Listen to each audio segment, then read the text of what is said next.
안녕하세요. 오늘도 사연살롱을 찾아주셔서 감사합니다. 저는 올해로 결혼한 지 3년차가 돼가는 아직은 신혼이라 생각하는 30대 여성입니다. 남편과는 꽉 찬 2년 연애했고요. 살짝 철이 없어 생각 없는 말로 저를 화나게 하는 인간이지만 사람은 착해서 데리고 살고 있어요. 저는 원래 사람은 고쳐 쓰는 거 아니라고 생각하는 사람인데 남편은 고치면서 살아보려고요. 사실 연애 때와 달라진 남편의 모습에 신혼 초 실망도 했었는데 그때 저희 시어머니의 진정한 모습을 보고 남편이 아닌 시어머니에게 반해 지금까지 잘 지내고 있습니다. 솔직히 많은 채널에서 사연 이야기를 들으면 시어머니 때문에 마음고생, 몸고생하는 며느리가 참 많잖아요. 그런데 저는 그의 반대인 시어머니를 만나 받아본 적 없는 엄마의 사랑까지 받고 있으니 이런 사연은 널리 소개해야 맞다는 생각에 난생 처음 사연이라는 걸 보내봅니다. 저처럼 남편보다 시어머니를 더 좋아하는 며느리가 또 있는지 계신다면 반갑게 댓글 달아주세요. 그럼 제 본격적인 사연을 시작해 보겠습니다. 부디 끝까지 재미있게 들어주세요. 저와 남편은 같은 회사 입사 동기였어요. 나이는 3살 차이가 나는데 남편이 저보다 오빠였죠. 그리고 인턴 기간부터 입사까지 함께 해오면서 동기다 보니 정이 들어버렸는데 정식 입사 후엔 근무하는 부서가 달라졌지만 저랑 남편은 밥도 같이 먹고 고민 상담도 하고 서로 많이 의지하며 지냈어요. 남녀가 그렇게 의지하며 시간을 보냈으니 이성적인 감정이 싹 트는 것은 어쩌면 당연한 일이었고 누가 먼저라고 할 것도 없이 서로에게 끌려 저희는 비밀 연애를 시작했는데 말이 비밀 연애지 나중엔 저희 둘만 모르고 저희 주변 사람들은 전부 알고 있었더라고요. 티를 좀 냈어야지. 아니 그 정도면 그냥 대놓고 우리 사겨요 하는 거 아니야? 어디 겁도 없이 신입들이 눈이 맞아서는. 아 대리님, 저희는 숨긴다고 숨긴 건데 죄송해요. 어쭈? 죄송하긴 뭐가 죄송해? 다 큰 어른이 누굴 만나든 자유지. 다만 남자친구 없고 언제 마지막으로 키스했는지 기억도 안 나는 나를 위해서는 좀 조심해줘. 아님 좋은 남자 있으면 소개를 해주던가. 참고로 나 연하 좋아한다? 네? 아 열심히 찾아보겠습니다. 농담이야. 축하한다고. 누가 보면 내가 질투해서 엄청 뭐라고 하는 줄 알겠네. 같은 부서 아니니 크게 걱정은 하지 않겠지만 일에는 시장 주면 안 된다. 내 스타일 알지? 우리 과장님 부장님 다 놓쳐놔라. 얄짤없다. 당연하죠. 일은 일, 연애는 연애. 잘 알고 있습니다. 조심할게요. 그래, 우리 임사원은 알아서 잘하겠지. 근데 지사원은 좀 조심시켜야겠더라. 아주 입이 귀에 걸려서 티 완전 나. 내 정보통에 의하면 지사원 핸드폰 배경화면이 임사원 셀카라고 하던데? 네? 진짜 저는 철저히 조심한다고 조심했는데 줄줄 새고 있는 바가지는 따로 있었어요. 그리고 그날 저녁 남자친구였던 남편의 핸드폰을 바로 확인했는데 정말 제 사진이 대문짝만하게 있더군요. 저는 화들짝 놀라서 이렇게 하면 어떡하냐고 회사에 소문 다 났다고 책임지라고 했는데요. 그때 남편은 한박 웃음을 지으며 언제든 자기는 저를 책임질 준비가 되어 있다고 했어요. 그냥 제가 너무 좋으니까 나사 하나가 빠져 있더라고요. 물론 제가 너무 좋아서 미치겠다는 이 남자가 저 역시 너무 좋았지만 회사 입사한 지 3개월도 되지 않아 제 존재감을 공개 연애로 알리게 되어 민망할 따름이었어요. 그래서 조금이라도 실수하지 않고 능력을 인정받겠다는 일념으로 일도 엄청 열심히 했는데요. 다행히 저는 기회를 잘 잡아 입사 동기 중에 가장 빠른 승진을 하는 영광의 주인공이 될 수 있었어요. 저희 회사가 철저히 능력평가 시스템이었거든요. 그 점이 마음에 들어 입사를 하게 된 거였는데 그만큼 능력이 없다고 판단되면 가차없이 해고하기로도 유명했어요. 이쯤 얘기하면 저희 업계 사람들은 저희 회사가 어떤 회사인지 알 정도로 저희 회사가 꽤 유명한데 저는 그 점이 좋았어요. 능력만 있으면 어떤 사람도 눈치 보지 않고 자유롭게 일할 수 있으니까요. 그런데 남편의 입장에서는 그 점이 그다지 메리트가 아니었는데요. 남편은 저에 비해 승진하고 싶은 욕심도 없고 소위 말하는 워라밸을 중요하게 생각하는 사람이라 연봉도 미미하게 올랐는데 그게 연차가 쌓이다 보니 제 연봉이랑 남편 연봉이 차이가 나기 시작했어요. 같이 인턴으로 시작해서 신입으로 입사했는데 점점 우리 둘의 입지와 연봉 차이가 나게 된 거죠. 다행히 남편이 그런 점에 열등감을 느끼고 스트레스를 받는 사람이 아니라서 큰 문제는 없었지만 남 말하는 걸 좋아하는 사람들에겐 저희 커플이 이야기 소재로 딱이었어요. 여자인 제가 욕심도 많고 기가 세서 남편 눈을 다 잡아먹어 승진을 못한다. 남편이 일 잘하는 와이프 이용해 편히 살고 싶어 저를 만난 거다 등등. 자기들끼리 모래성을 쌓았다 부셨다. 저희를 가만두지 않았는데 그게 흘러 제 귀에 들어왔다는 게 문제였어요.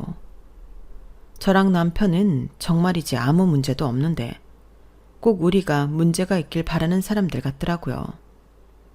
그때는 일 때문이 아니라 일이랑 상관없는 사람들 때문에 스트레스 받기도 했는데 남편은 저에게 이렇게 말했어요. 신경 쓰지 마.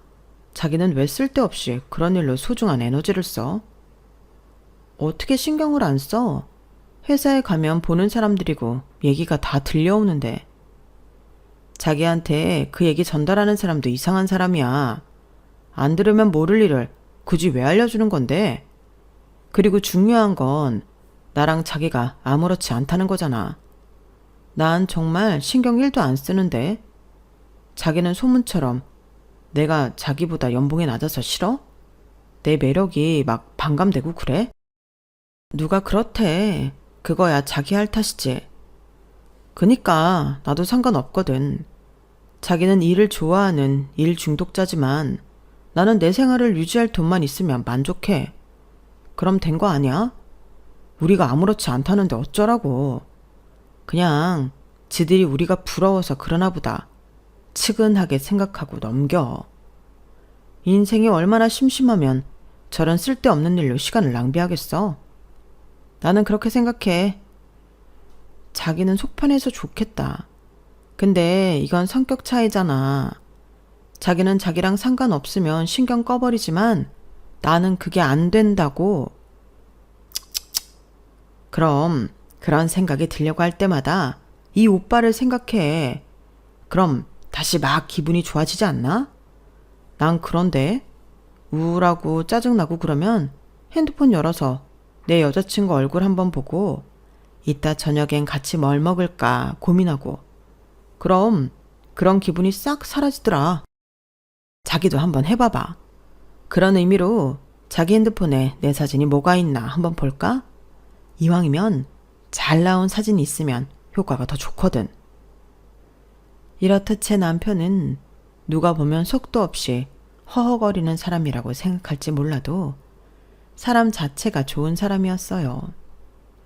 이왕이면 좋은 걸 많이 봐주고 싸우기보다 조용히 멀어지는 그런 사람인데 제가 볼 땐 남편은 자존감이 높은 사람이었어요.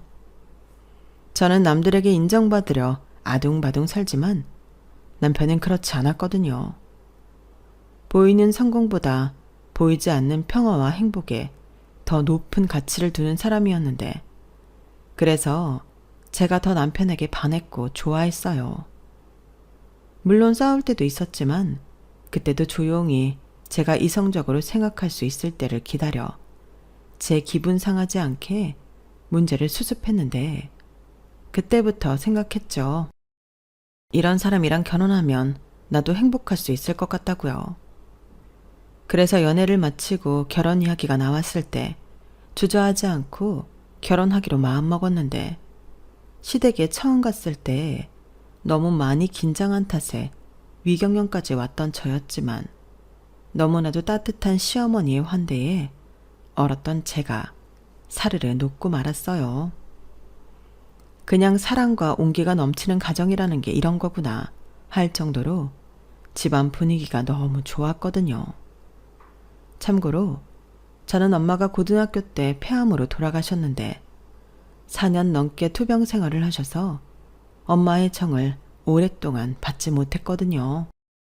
아빠와 할머니가 사랑과 정성으로 엄마의 빈자리를 채워주셨지만 다 채워지지 않는 뭔가가 있었어요. 다른 친구들은 모두 엄마가 있는데 나만 엄마가 없는 그런 기분이 늘 저를 슬프게 했죠.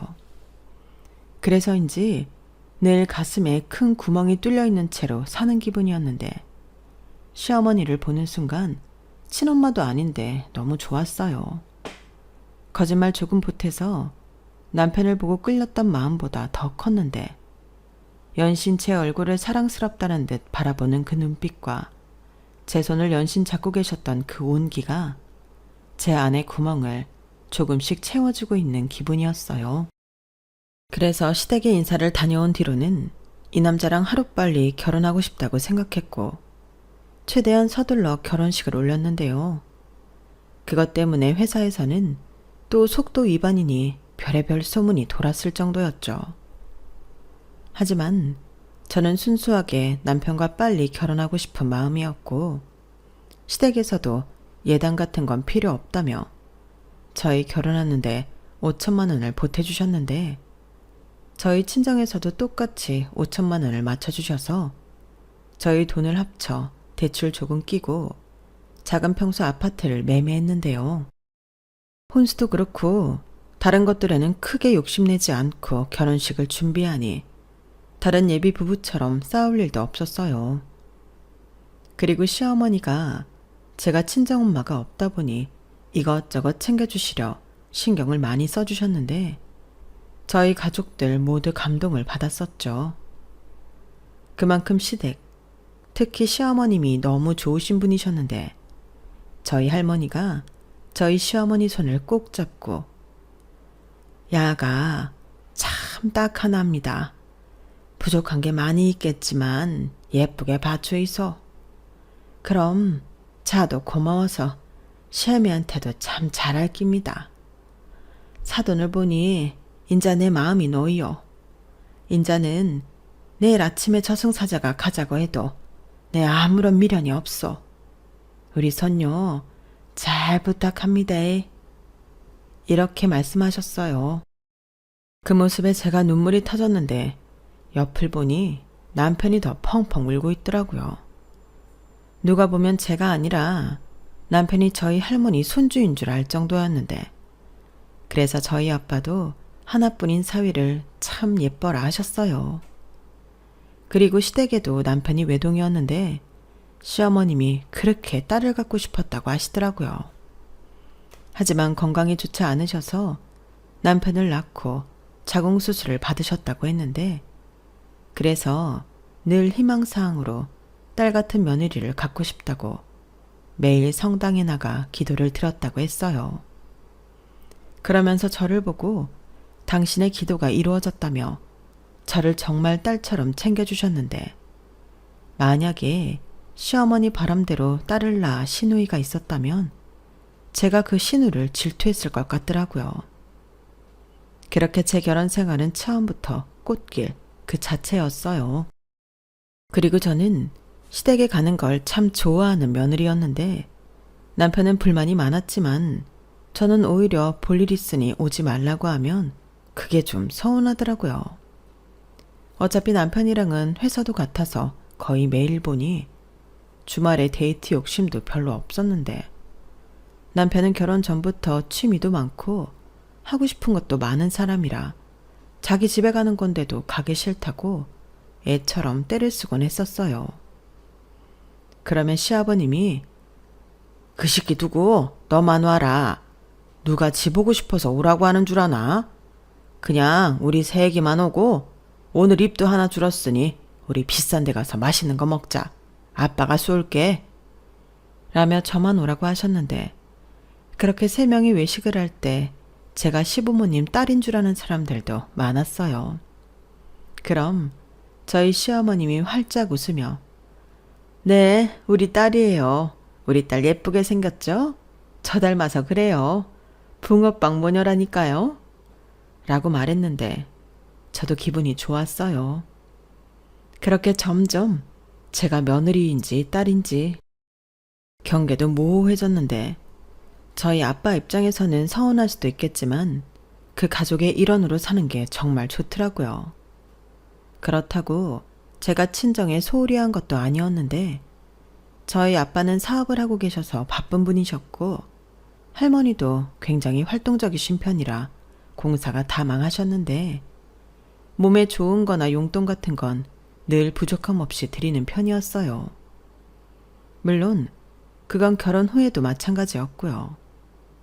그러면 또 어떤 분들은 돈이면 다냐라고 하실 수도 있겠는데 저희 할머니가 늘 하시는 말이 있거든요. 그건 물질은 곧 사랑이다예요. 사람이 선물이든 돈이든 사랑하는 만큼 베푼다는 말이 있는데 저 역시 그 말에 동감이거든요. 그런데 그렇게 제 마음을 표현하는 것에 익숙해진 저에게 예상하지 못한 일이 벌어졌었는데 글쎄 제가 마음을 듬뿍 담아 준비해간 것들을 시댁에 갈 때면 시어머니한테 혼나고 빠꾸를 먹기 일쑤였어요.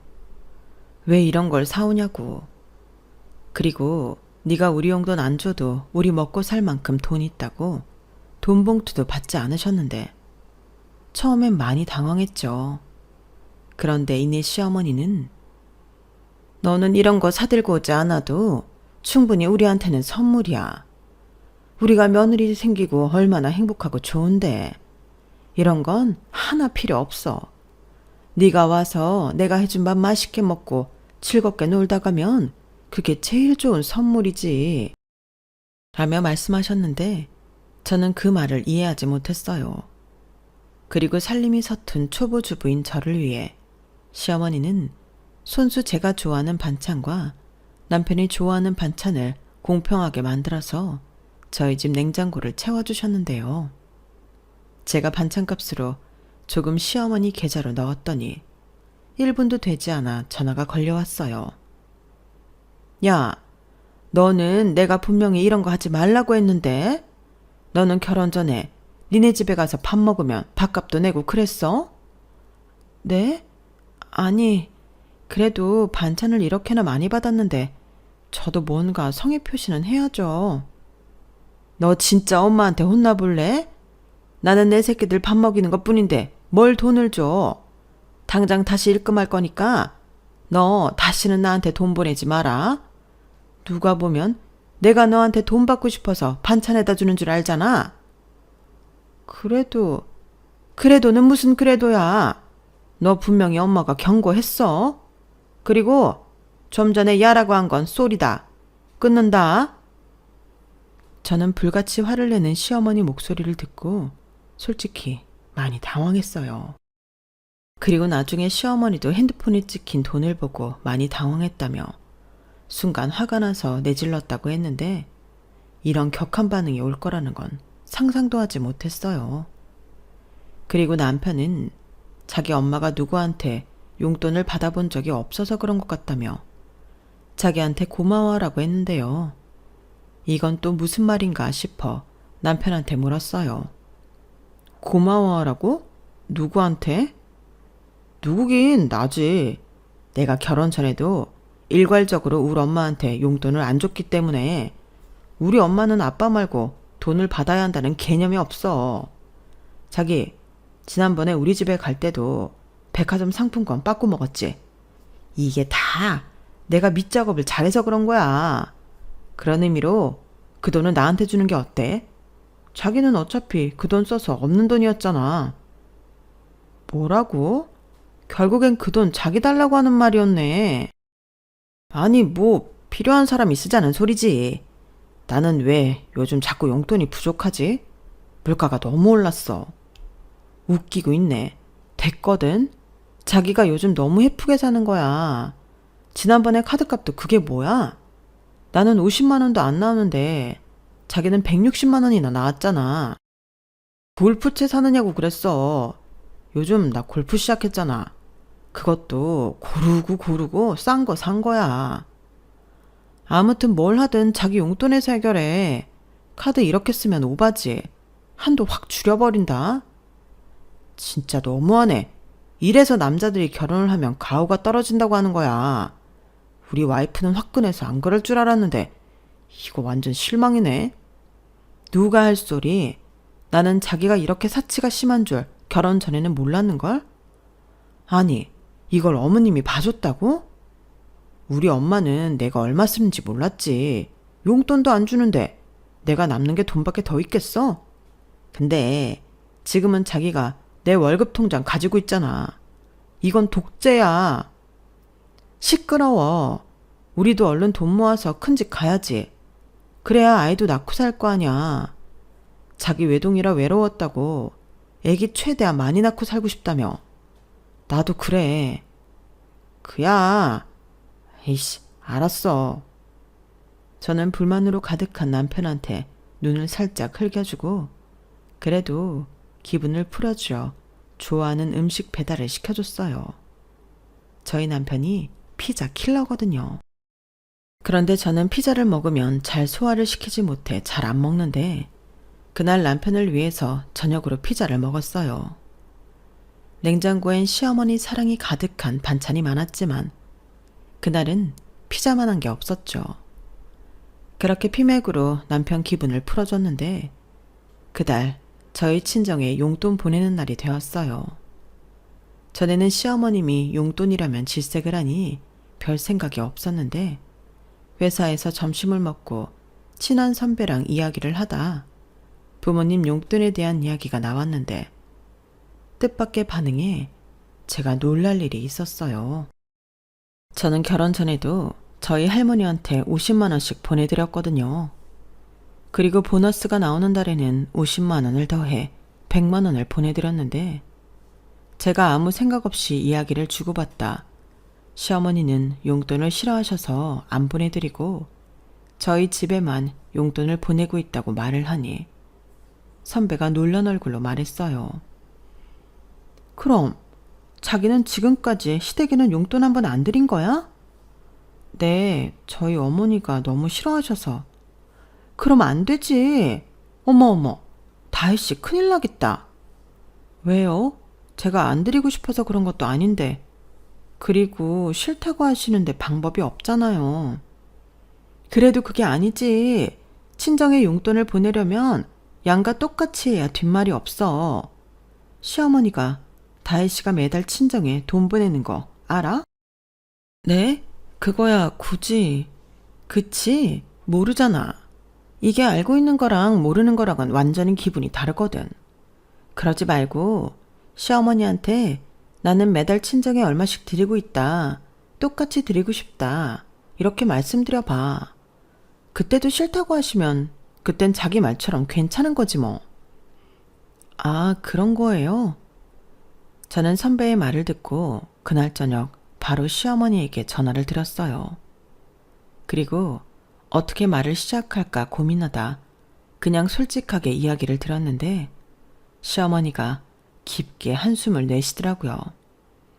마치 이런 것도 내가 알려줘야 하는 거냐 그런 느낌이었는데 시어머니는 또 불같이 화를 내며 자기는 자식들한테 돈 같은 건 받고 싶지 않다고 목소리에 힘을 줘서 얘기했어요. 너는 왜 내 아들보다 머리도 좋으면서 엄마 말을 못 알아듣니? 내가 언제 돈 없다고 했어? 막말로 너도 돈을 버는데 네가 벌어서 네 친정할머니 용돈 드리는 걸 왜 내가 간섭을 하니? 물론 나도 네 아빠 퇴직하고 돈 궁하면 그래 사람 마음은 어떨지 모르니 그때는 바랄지도 모르지. 근데 지금은 내가 몇 번이고 싫다고 했잖아. 너 괜찮다 하는 거랑 싫다고 하는 건 구별할 수 있지? 내가 아직까지는 니들 돈에 의지하고 싶지 않아서 그런 거야. 너한테 그런 얘기하는 그 선배도 무슨 뜻으로 너한테 얘기했는지는 짐작이 되는데 나는 분명 아니라고 했잖아. 죄송해요. 근데 솔직히 좀 어려워요. 저는 어머님한테 계속 받기만 하고 너무 감사한 일 투성인데 뭔가 보여지게 표현할 수가 없으니까 답답했거든요. 그리고 주변에서 다들 용돈 싫어하는 부모님은 없다고 하니까.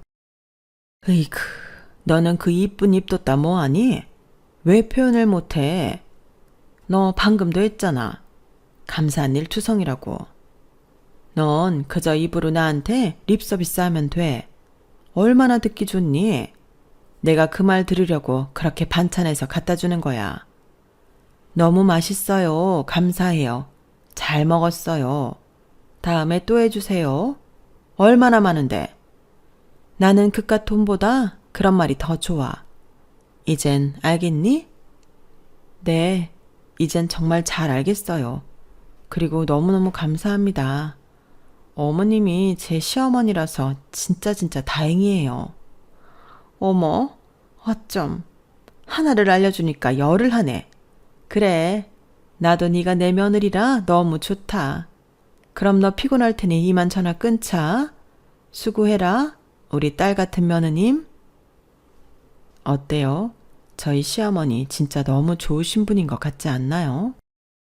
저는 시어머니들은 전부 며느리를 어떻게든 괴롭히고 부려먹으려고 하는 사람들인 줄 알았어요. 그런데 정말로 만난 제 시어머니는 그것과 다르게 천사가 따로 없다 하는 그런 분이셨고, 저는 그저 립서비스가 아닌 정말 감사한 마음으로 시부모님에게 잘할 수밖에 없는 며느리가 되었는데요. 문제는 엉뚱한 곳에서 어이없게 터졌어요.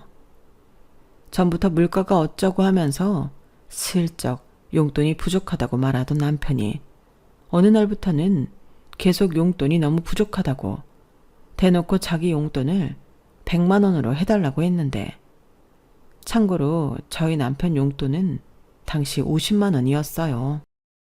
물론 그게 많다고는 할 수 없겠지만 비상용 신용카드도 있고 점심이나 저녁 같은 경우는 회사 법인카드로 결제가 가능해서 흡연도 하지 않는 남편인지라 그 안에서 취미 활동하는 비용을 잘 쓰면 된다고 생각했는데 그게 아니라고 2배인 100만 원을 주장했어요. 하지만 저는 남편한테 그렇게 용돈을 줄 수는 없었는데 어머님이 용돈 얘기하지 말라고 하셔서 50만 원짜리 정기적금을 추가로 들었거든요. 거기에 변동금리인 대출금까지 있으니 어떻게든 절약하며 지내고 싶었는데 저 같은 경우는 용돈이라고 할 것도 없었거든요. 그냥 저희 생활비로 책정한 200만 원에서 필요하면 기초 화장품이나 사고 거의 대중교통 이용한 데만 쓰는 카드값 내는 것이 다였는데 어쩌다 친구들 만나 밥 먹는 것 빼고는 쓰는 돈이 없었어요. 취미 부자인 남편과 다르게 저는 TV 드라마 보고 유튜브 보는 게 취미라면 취미라 돈 한 푼 들지 않았거든요. 그래서 제 입장에서는 지금도 충분하다. 미래를 위해서 자기도 참아라 라고 말할 수 있었는데 참 사람들 입이 무섭다고 제가 친정에 50만 원씩 용돈을 보내고 있다는 사실을 어찌하다 남편이 들었더라고요. 물론 이야기를 편하게 하면서 비밀이라고 하진 않았지만 그 말이 돌았다는 사실도 저는 충격적이었는데 저랑 이야기를 나눴던 선배도 말하면 안 되는 거였냐며 자기는 단지 친정에 용돈 주고 있다는 사실을 알고도 시어머님이 용돈은 필요 없다고 말한 게 너무 레전드라 그 이야기를 하다가 나왔다며 미안하다고 하더라고요. 하지만 이미 물은 엎어졌고 남편이 어떻게 시댁에도 주지 않은 용돈을 친정에만 줄 수 있냐고 처음으로 서운한 티를 냈는데 저한테 서운하다 못해 실망했다고 하더군요.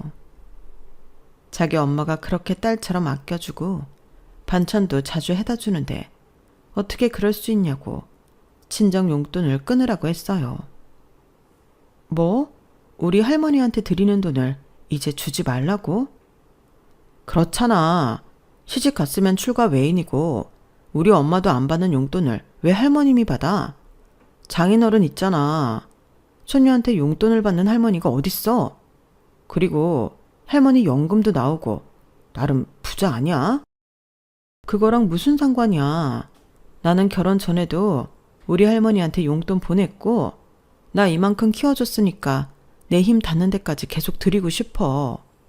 그리고 어머님한테도 말씀드렸고 어머니가 원하시면 똑같이 드릴 생각이었다고. 그래서 우리 엄마가 안 받겠다고 했으니 상관없다?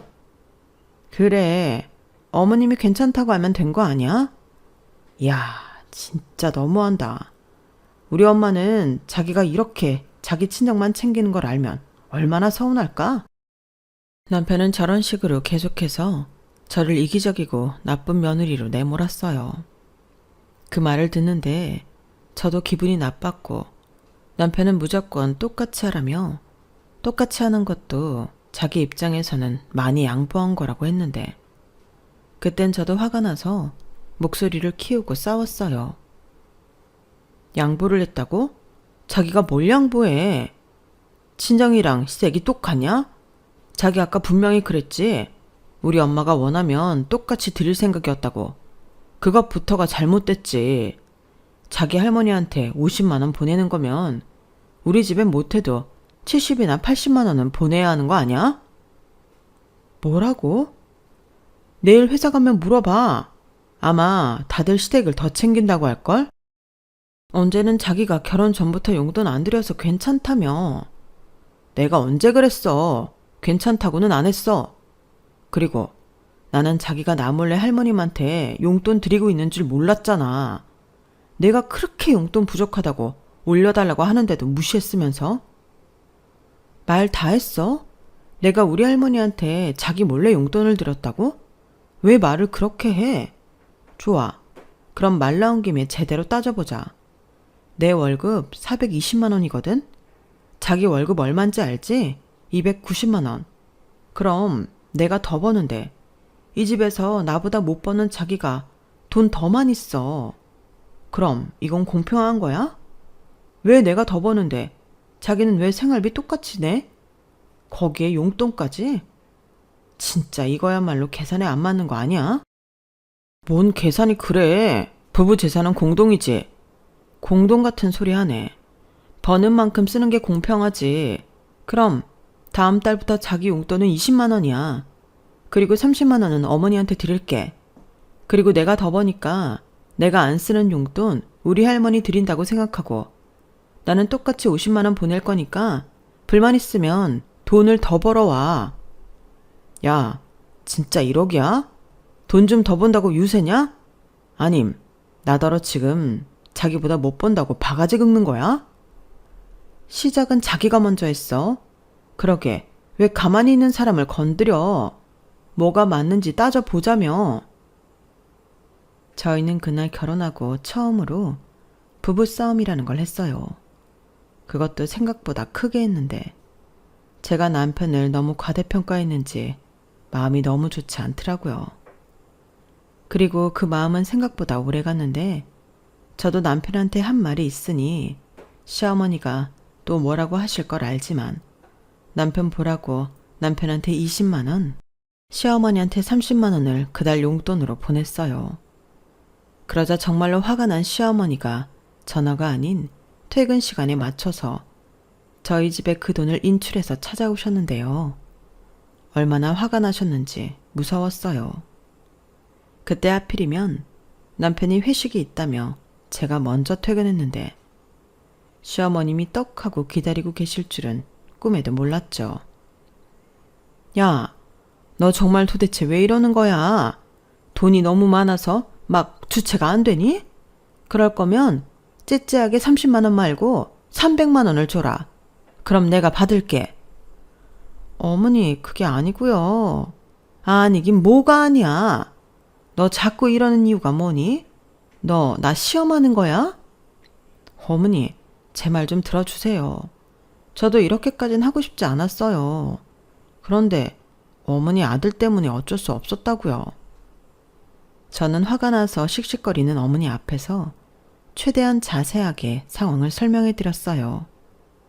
할머니가 언제까지 살아계실지 모르지만 저는 감사한 마음을 이렇게 표현하고 싶고, 남편은 그걸 잘못했다고 말하니 너무 답답하고 나중에 눈물까지 나왔는데, 어머님이 입술을 잘근잘근 씹으시더니 잠시 뒤 저에게 얼음을 넣은 냉수와 고무줄 바지 하나를 가져오라고 하시더군요.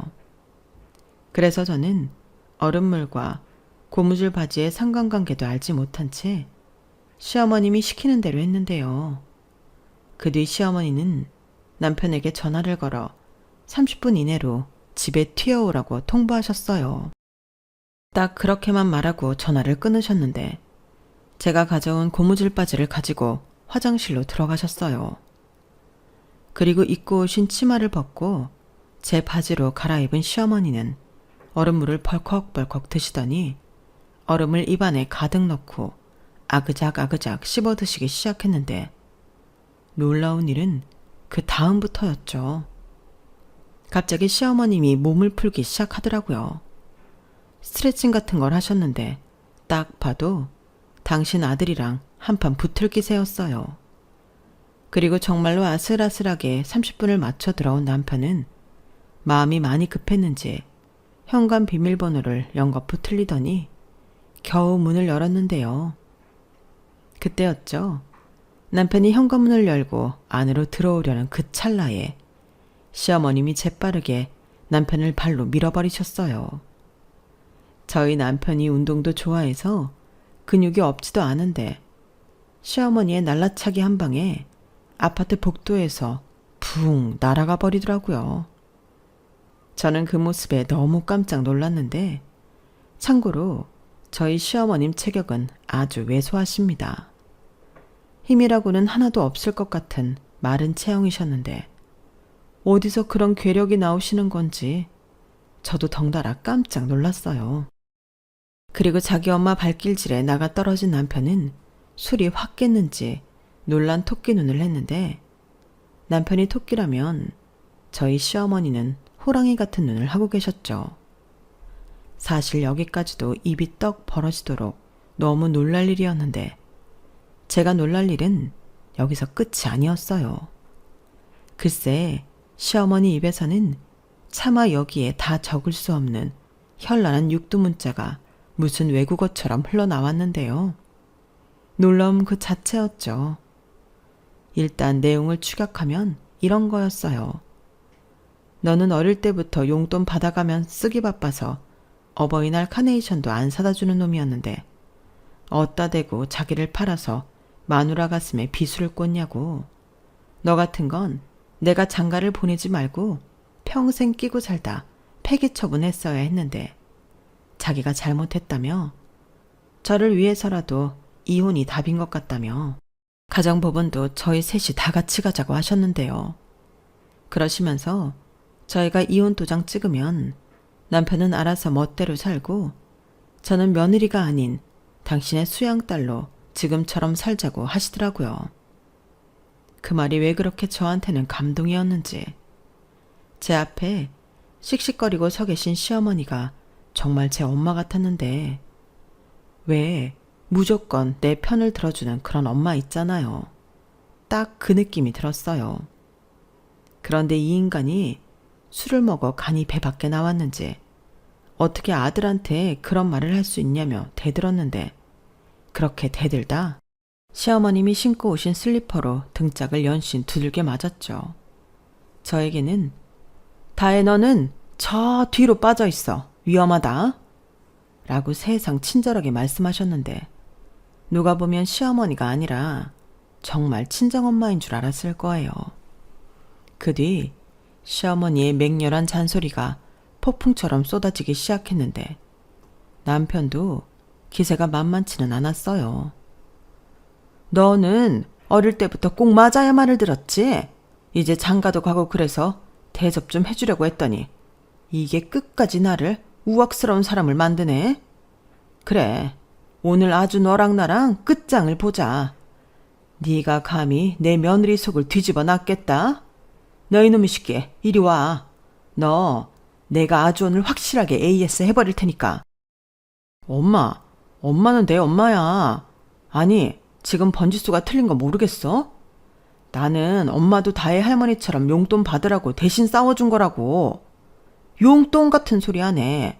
언제 네가 나 양말 한 짝이라도 사다 준 적 있어? 없지. 근데 이젠 며느리도 있으니까. 그 입 닥쳐. 지가 할 것도 아니면서 어디서 주둥이를 나불거려. 내가 네 놈 속을 모를 것 같냐? 엄마가 너 어릴 때부터 말했지? 넌 꿍꿍이가 너무 잘 보이는 인간이니까 평생 정직하게 살라고.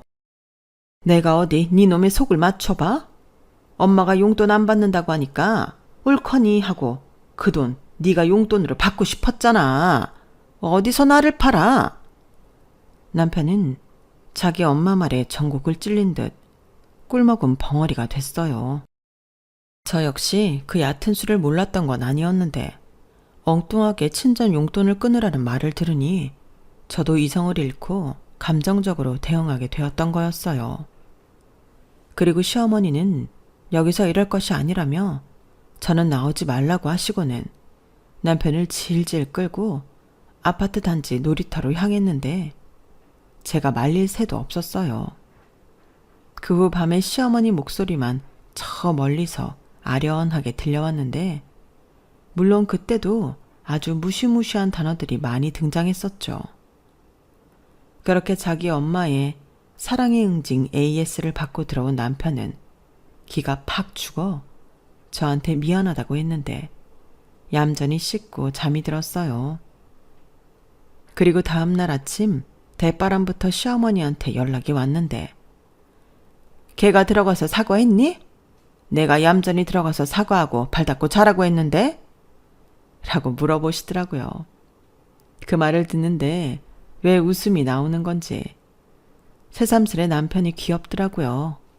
자기 엄마한테 혼나고 말을 저렇게나 잘 듣는 아들이 되어 돌아왔으니 너무 귀여운 거 있죠?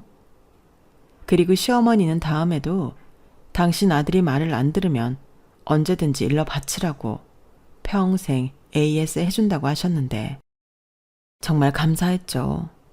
그때 이런 믿음이 하나 생겼어요. 나는 앞으로 시어머니만 믿으면 되겠구나. 이런 생각이 들면서 그날 저녁 남편한테 또다시 사과를 듣고 용돈 문제는 일단락하기로 했는데요. 시어머니가 남편한테 10만 원을 주든 20만 원을 주든 마누라가 주는 대로 받으라고 했답니다.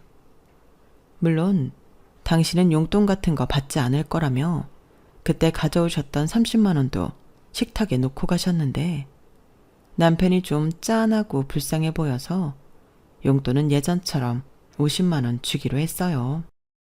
그러자 다행이라고 생각했는지 아이처럼 웃으면서 고맙다고 했는데 그 일로 남편은 저한테 친정이 어쩌고 시댁이 어쩌고 그런 소리는 일절 하지 않는 착한 남편이 되었어요. 나중에 안 사실인데 저희 시어머니가 처녀 시절부터 킥복싱을 하셨다고 했는데요.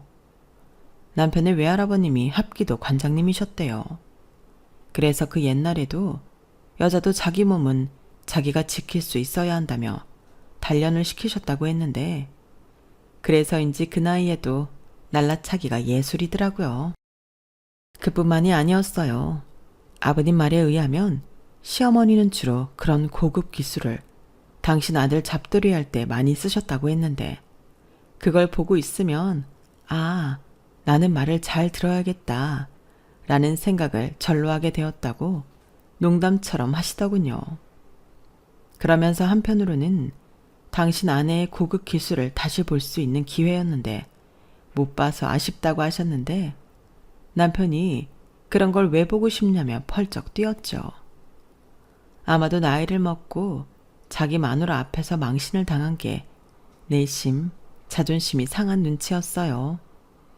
그러게 아무리 부부 사이여도 30 넘지 말았어야죠. 안 그런가요?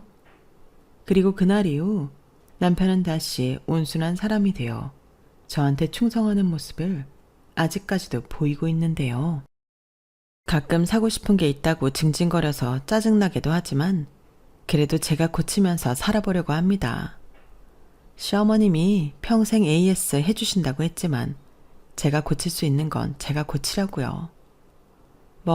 저도 여차하면 시어머니한테 발차기라도 배우려고요. 그리고 무엇보다 너무 멋있고 든든한 시어머니가 계신다는 게 그렇게 의지가 될 수가 없는데 어쩌다 보니 남편이 아닌 시어머니를 믿고 사는 꼴이 되었네요. 좀 웃기죠? 저도 제가 이런 시댁을 만나 이렇게 살 줄은 몰랐어요. 하지만 오히려 좋기만 한데요. 바람이 있다면 시어머님이 낳지 못해 아쉬웠다는 딸을 제가 낳아서 지금보다 더 재미있게 살았으면 좋겠어요. 그리고 남편도 지금은 좀 철이 없지만 아빠가 되면 좀 더 어른이 되지 않을까 싶은 마음인데 그래서 그전까지는 자유를 많이 누리게 해줄 생각이에요. 이만하면 저희 남편도 저한테 장가 잘 온 거죠. 이래저래 좀 시끄럽긴 했지만 저희 부부는 그래도 천생연분인 걸로 훈훈한 마무리를 해보려 합니다. 그리고 끝으로 부족한 며느리인 저를 딸처럼 아껴주시는 시어머니와 시아버님에게 제 마음이 달아 없어질 만큼 잘해드리고 싶은 마음인데요. 용돈 같은 건 싫다고 하셨으니 추억이라도 많이 만들어드리고 싶어요. 이왕이면 제가 더 많이 벌어서 우리 가족 크루즈 여행도 갔다 오고 싶은데요. 저희 시어머니가 바다를 정말 좋아하시거든요. 거기에 유럽 여행을 가보는 게 꿈이라고 하셨는데 제가 그 꿈을 꼭 이루어 드리려고요. 언제가 될지 모르겠지만 제가 또 한다고 하면 하는 그런 사람이라 너무 늦지 않은 시간에 크루즈 여행 티켓을 끊어볼 생각이에요. 설마 그때도 불처럼 화내시진 않겠죠?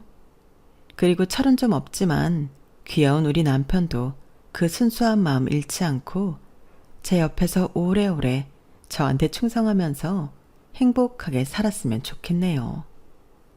앞으로 언제가 될지 모르지만 아이가 생기면 또 많은 것이 변하겠죠? 저는 너무 짧게 엄마의 사랑을 받았지만 제 아이한테는 아주 오랫동안 엄마의 사랑을 전해주고 싶은 마음입니다. 덜도 말고 더도 말고 딱 저희 시어머니처럼만 되고 싶은데 저도 할 수 있겠죠? 아직은 부족한 게 많은 며느리지만 시어머니와 꼭 닮은 진짜 딸 같은 며느리가 되고 싶습니다. 꼭 그렇게 되라고 여러분이 많은 응원해 주세요. 그럼 제 이야기를 마무리 지으며 마지막 인사를 드리겠습니다. 항상 건강 잘 챙기시고요. 행복하고 즐거운 날들 되시길 바라며 지금까지 제 사연 들어주셔서 대단히 고맙습니다. 앞으로 더 행복하게 살고 재미있는 에피소드 있으면 또 사연 보낼게요. 그럼 그때까지 안녕히 계세요. 감사합니다. 여러분, 사연 댓글에 응원과 현명한 조언 부탁드려요. 좋아요와 구독은 저에게 큰 힘이 됩니다. 오늘도 좋은 일 가득하세요.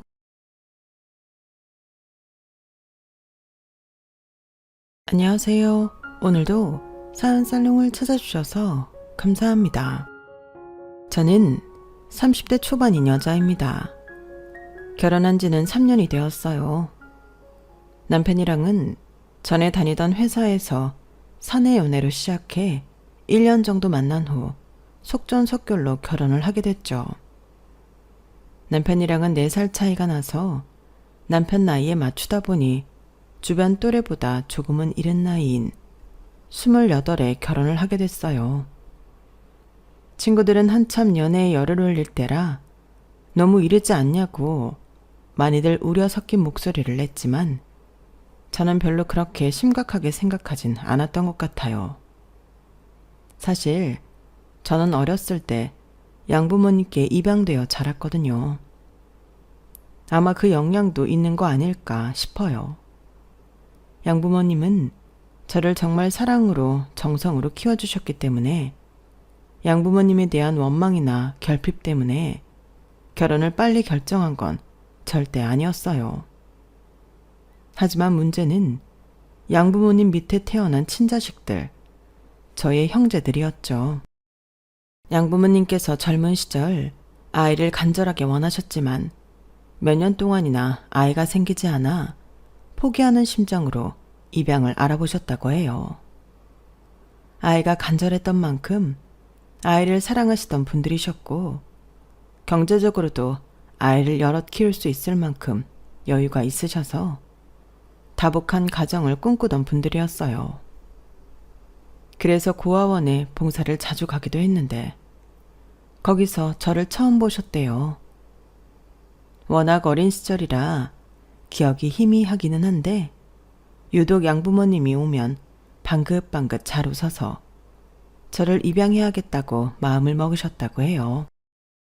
그렇게 4살 때쯤 입양이 되었고 어려서 뭘 몰랐다 보니 저는 모든 아이들이 부모에게 선택을 받아서 키워지는 건 줄로만 알았어요. 원래라면 아이들은 처음부터 자신을 낳아준 부모 집에서 자란다는 걸 조금 늦게 깨달았던 거죠. 그걸 차차 깨닫게 된 건 제가 입양되고 1년 정도 지났을 때쯤 양어머니께서 임신을 하게 된 이후부터였어요. 여보, 나 임신했어요. 뭐? 그게 정말이야? 세상에, 어떻게 이런 복이. 의사도 기적이래요. 이제부터 몸 관리 잘하라고 하네요. 아이고, 정말 고마워. 여보, 고마워. 그런데 우리 다원이는 어쩌죠? 다원이? 다원이는 왜? 그냥 괜히 미안해서요. 이렇게 될 줄 알았으면 데리고 오는 게 아니었나 싶기도 하고. 다원이는 다원이고 앞으로 태어날 애는 태어나래지. 다원이도 동생이 생겨서 좋을 거야. 우리가 서운하지 않게 해주면 그걸로 된 거야. 그쵸? 우리가 잘할 수 있겠죠? 당연하지. 그러고 보면 다원이가 복덩이네. 다원이가 들어오니 그렇게 안 되던 임신도 된 걸 보면. 그러게요. 다원이가 자식복을 가지고 들어왔나 봐요. 양부모님은 제가 어리니 들어도 무슨 말인지 모른다고 생각하셔서 특별히 조심해서 이야기하지도 않으셨어요. 그래서 저는 그런 대화를 양부모님의 친자식이 태어날 때까지 일상처럼 들어야 했죠. 그때까지만 해도 그 대화들의 진정한 의미를 알지는 못했지만 어렴풋이는 눈치챘어요. 동생이 태어나면 이 집안에서 더는 제 위치가 이전과 같지 못할 거란 걸요. 각고의 노력 끝에 양어머니께선 순산을 하셨어요. 아이는 놀랍게도 양부모님이 바라시던 대로 다복한 새 쌍둥이였어요. 양부모님에겐 희극이었지만 저에겐 비극 같은 일이었죠. 친자식인 동생이 한 명만 태어나도 맘 놓고 설 자리가 없어질 판국에 새 쌍둥이라니. 양부모님의 관심은 자연스럽게 새 쌍둥이에게 향할 수밖에 없었어요. 저에게 틈틈이 신경을 써주시려고 노력은 하셨지만 새 쌍둥이를 키우는 일은 생각보다 고되고 정신없는 일이다 보니 저한테까지 돌아올 노력과 애정은 적을 수밖에 없으셨을 거예요. 다 커서는 그게 어떤 상황인지 이해가 됐지만 어렸을 때는 정말 단순하게 양부모님의 사랑이 식었다고만 생각이 들었어요. 저는 새 쌍둥이를 육아하는데 보조 역할을 하기 딱 좋은 아이였고 그 전까지 누리던 모든 걸 양보해야만 했죠. 어린 마음에 제 자리가 밀려난 것 같고 친자식들과 차별받는 것 같아서 받아들이기가 힘들더라고요. 동생들만 없었더라면 내가 양부모님에게 친자식 같은 존재가 될 수 있었을까? 그런 상상도 참 많이 했던 것 같아요. 사실 지금 생각해보면 양부모님이 저를 친자식들과 차별한 건 거의 없었는데도 그때는 저를 서운하게 하는 모든 것들이 다 그렇게만 느껴졌어요. 그런 생각들이 저를 집에서 더욱더 외롭게 만들었죠. 아유, 이 집은 첫째 혼자 좀 다르게 생겼네? 쌍둥이들은 엄마 아빠를 빼다 박은 것 같은데. 지나가던 사람들도 새 쌍둥이가 신기해서 멈춰서 구경하다가 저를 보면 꼭 저런 말을 한마디씩 했어요. 그게 꼭 저는 화목한 가정에 낀 이방인 같다는 말로 들려서 너무 속상했어요. 제가 이 집에 온 건 제 의사가 아니라 부모님 의사인데 왜 제가 그런 말을 들어야 하는지 모르겠더라고요. 그런 말씀 마세요. 우리 집에서 제일 예쁜 건 첫째니까. 그럴 때마다 양부모님께서는 적절하게 잘 넘겨주셨지만 이미 제 마음속에 싹튼 고립감마저 옅어지게 할 수는 없으셨어요.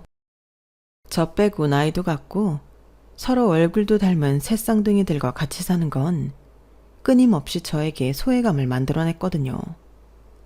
쌍둥이라 그런지 셋은 비슷한 점도 참 많았어요. 그럴 때마다 쌍둥이들은 떨어뜨려 놓고 다른 환경에 키워도 비슷하게 산다는 연구 결과라든지 그런 걸 떠올리면서 스스로를 더 힘들게 만들었던 것 같아요.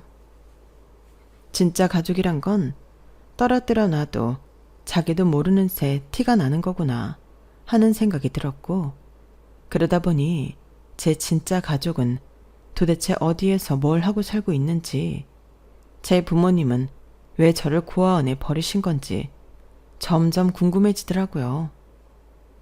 그렇게 혼란의 청소년기를 겪고 우여곡절 끝에 대학에 입학하자마자 저는 독립선언을 했어요. 엄마, 아빠, 저 이제 그만 독립하려고 해요. 뭐? 통학을 못할 거리는 아니지 않니? 그래도 학교에서 다양한 활동도 하고 경험도 쌓으면서 학업에 집중하고 싶어요. 허락해 주실 거죠? 그럼 네가 원한다면 허락 못할 이유야 없지만 우린 아직 너랑 더 같이 살았으면 싶은데 아쉽구나.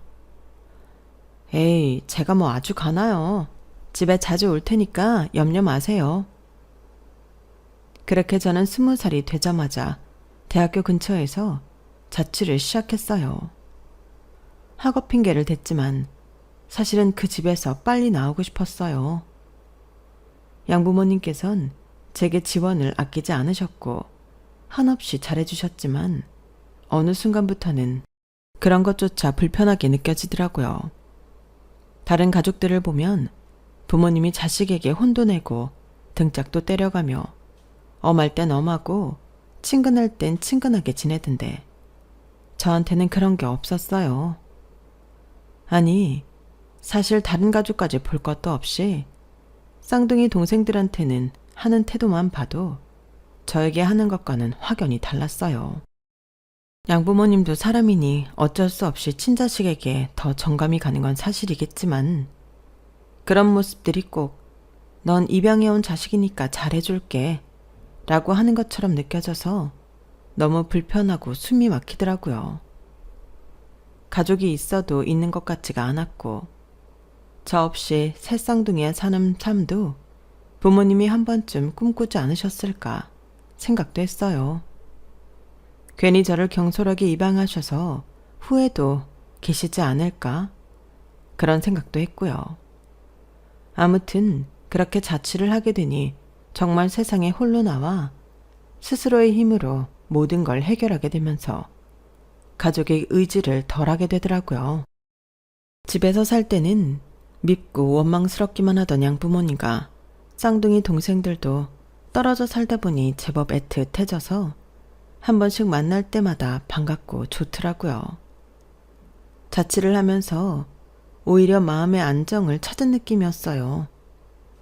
하지만 인간은 끝없이 외로울 수밖에 없는 존재인지 가족과 떨어져 사니 소외감은 없지만 원초적인 외로움은 피할 수 없더라고요. 그래서 자연스럽게 괜찮은 사람이 나타나면 꼭 결혼을 빨리 하고 싶다는 꿈을 갖게 됐어요. 비록 제가 피가 섞인 가족은 아닐지라도 쌍방의 의지로 평생을 약속한 가족이 생긴다는 것이 저에게는 너무나 큰 로망이었거든요. 그래서 첫 취직한 직장에서 3년간 알고 지내던 선배와 짧은 연애 끝에 결혼을 결심하게 됐던 거예요. 남편과는 연애 기간은 짧았지만 회사에서 사람 대 사람으로 알고 지낸 기간이 길었기에 연애 기간이 짧았어도 별로 불안한 건 없었어요.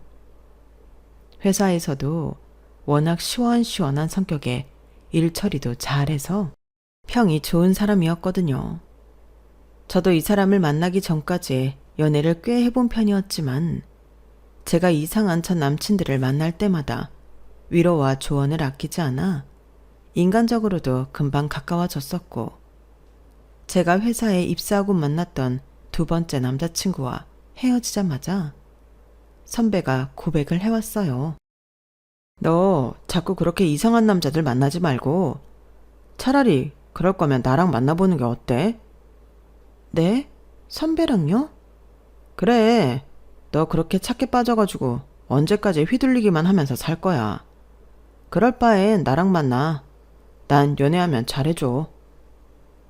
워낙 회사에서도 자기 사람은 잘 챙기고 잘 베푸는 사람이라 그 말에 의심이 들진 않더라고요. 당시 시기상으로는 좀 예전이긴 해도 무뚝뚝한 외모와는 달리 여자친구에게는 사랑꾼이라는 평가도 들었던 사람이었고요. 저는 연애하면서 사랑꾼이라는 칭호를 얻을 만큼 저에게 잘하고 다정한 남자는 만나보지 못했어서 호기심이 일더라고요. 그것도 제가 다 인간적인 호감이 있던 사람이어서 그랬을지도 모르겠어요. 제 인생의 사내 연애는 생각도 해보지 못했었는데 그 고백으로 인해 어쩌다 보니 사내 연애까지 하게 되었네요. 연애를 시작하고 남자친구는 저희 집에 자주 찾아왔어요.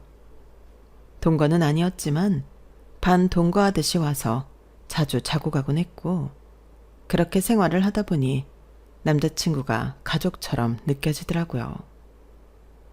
늘 혼자 살던 집에 누군가 와서 머무르다간 온기가 남으니 혼자여도 충분했던 집이 어느 순간 쓸쓸해지기 시작하더라고요. 남자친구가 집으로 돌아가질 않길 바라는 마음이 점점 커졌고, 그건 남자친구도 마찬가지인 듯 했어요. 우리가 같이 살면 내가 이렇게 꼬박꼬박 집으로 안 돌아가도 될 텐데, 우리 같이 살래? 같이 살자고? 결혼이 아니라? 아니, 요즘은 결혼 안 하고도 동거 많이 하니까. 결혼할 거 아니면 나는 동거 생각은 없어. 지금은 우리 이렇게 잘 만나고 있어도 혹시 모르잖아. 헤어지고 혹시 나중에 다른 사람 만났는데 전 애인이랑 동거한 사람이 내 애인이면 나도 싫을 것 같아. 아이, 왜 또 그런 소리까지 해. 그냥 같이 살고 싶단 소리지. 나도 당연히 너랑 결혼하고 싶어. 정말이야? 당연하지. 뭘 그런 걸 의심해. 당장은 아니더라도 꼭 너랑 결혼할 거야. 너야말로 나랑 결혼 생각 없는 거 아니지? 난 결혼은 늘 빨리 하고 싶단 생각이야. 그런데 오빠한테 말 안 한 게 있어서 결혼한다면 솔직하게 이야기를 해줘야 할 것 같아. 뭔데? 저는 이야기가 나온 김에 남자친구에게 제 가정사 이야기를 해줬어요. 저희 집에서 저 혼자 친자식이 아니라는 점을요. 저한테 새 쌍둥이 동생이 있다고만 알고 있던 남편은 그 동생들이 피가 섞인 동생이 아니라는 사실과 부모님들로 알고 있던 분들이 양부모님이었다는 사실에 적잖은 충격을 받은 듯 했어요. 미안해. 숨기려고 한 건 아니었는데 우리가 얼마나 사귈지도 모르고 결혼을 할지 말지도 모르는 일이니까 그동안 굳이 얘기 안 했는데 마침 결혼 얘기가 나온 김에 다 털어놓는 게 좋을 것 같아서 이제야 얘기하네. 우리 부모님이 그렇다고 나한테 못해주신 것도 없고 정말 친자식처럼 키워주셔서 이걸 흠이라고 생각하진 않지만 누군가에겐 결혼 상대가 입양아인 게 흠으로 느껴질 수도 있잖아. 그래서 미리 말해주는 거야. 전에 사귀던 사람들에게도 몇 번 제 가정사에 대해 털어놨던 적은 있었어요. 그럴 때마다 전 애인들은 깜짝 놀라면서 호들갑을 떨었는데 남자친구는 덤덤하게 듣고만 있더라고요. 티는 안 냈어도 외로웠겠네.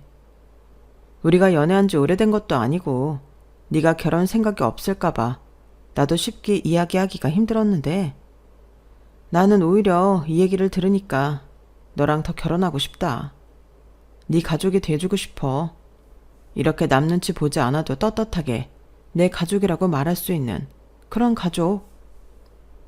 남자친구가 그렇게 말하면서 손을 잡아줬는데 그 순간은 아직도 기억에 남을 만큼 저한테 강렬했어요.